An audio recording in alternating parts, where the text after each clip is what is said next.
કચ્છી ગુજરાતી સરિતામણના ચેનલમાં આપણું હાર્દિક સ્વાગત છે। આજે આપણે આ વધેલી આ રોટલી વધી છે તો એના આપણે પાતરા બનાવશું।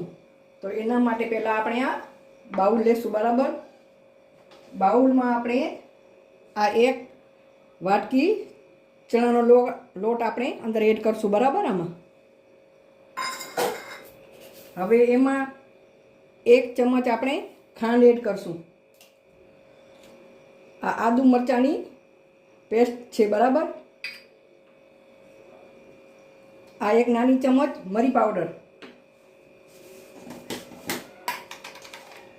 ને 1 ચપટી જેટલું અજમું આપણે હાથથી આમ ક્રશ કરીને એડ કરશું।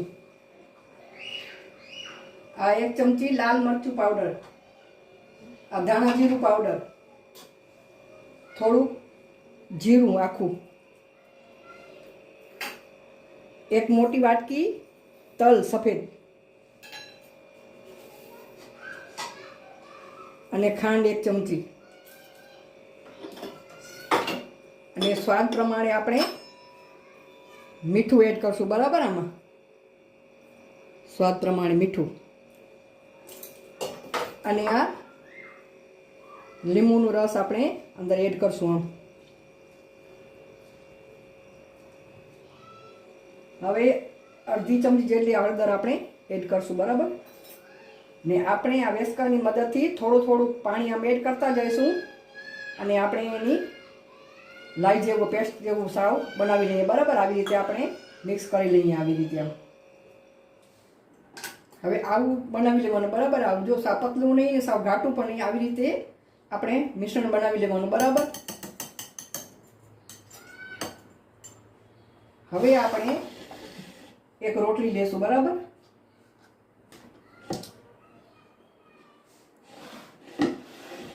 હવે આ મિશ્રણ આપણે ઉપર આમ રોટલી ઉપર આમ લગાવી લેશું। બરાબર, આમ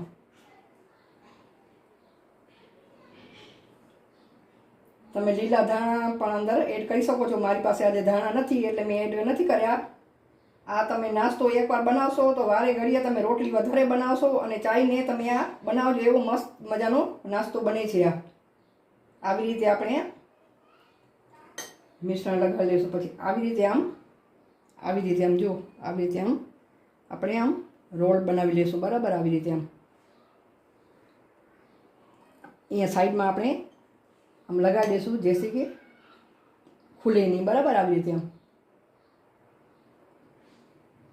આવી રીતે બધા આપણે રોટલીના રોલ આપણે બનાવી લઈએ। બરાબર, આવી રીતે હવે બધા રોટલીના રોલ બનાવી લઈશું આપણે।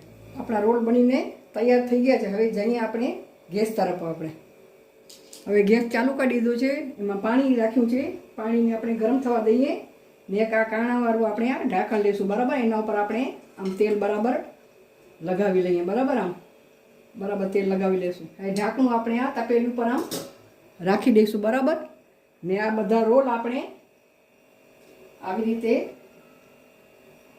મૂકી દઈએ। બરાબર, આપણે બધા રોલ આપણે મૂકી દઈશું। હવે બધા રોલ મૂકી દીધા છે, એના ઉપર આપણે આ એને કવર થાય એવું ઢાંકણું આપણે ઢાંકીને 10 મિનિટ એને બાફવા દઈશું આપણે। બરાબર, એને હવે 10 મિનિટ થઈ ગઈ છે, 10ની ઉપર 2 મિનિટ વધારે થઈ ગઈ છે, 12 મિનિટ થઈ ગઈ છે। તો હવે બરાબર બફાઈ ગયા છે, આપણે આ ચેક કરી લઈએ। બરાબર, આ જોઈ શકો છો આ બફાઈ ગયા છે। બરાબર, હવે આપણે આ ગેસની ફ્લેમ આપણે બંધ કરી દઈએ અને એને ઠંડા થવા દઈએ આપણે।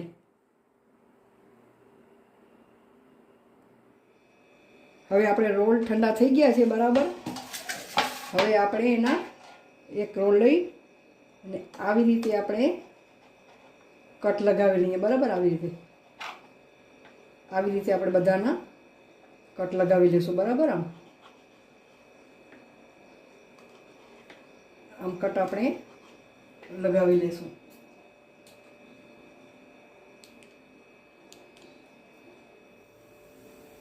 હવે આપણે આ બધા રોટલીના કટ લગાવી લીધા છે અને ગેસ ચાલુ કરી દીધો છે, તેલ ગરમ થાય છે તો આપણે હવે એને તળી લેશું। આપણે હવે તેલ ગરમ થઈ ગયું છે તો આપણે આ એક આમ જેટલા સમય એટલા આપણે તરવા મૂકી દઈએ। આપણે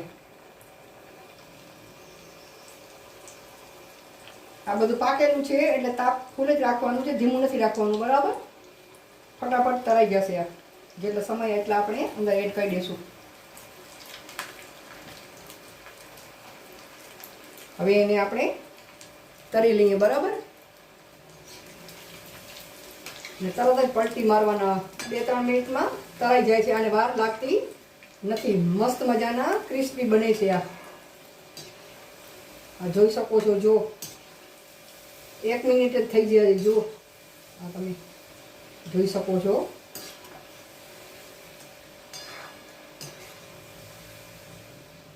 હવે તરાઈ ગયા છે, આપણે એને તેલ નિતારી અને કાઢી લઈએ અને આ વાટકામાં આપણે રાખી દઈએ, તેલ બધું નીકળી જાય. આવી રીતે આપણે બીજા બધા તરી લેશું, બરાબર. આવી રીતે આપણે ફટાફટ આ બની જાય છે.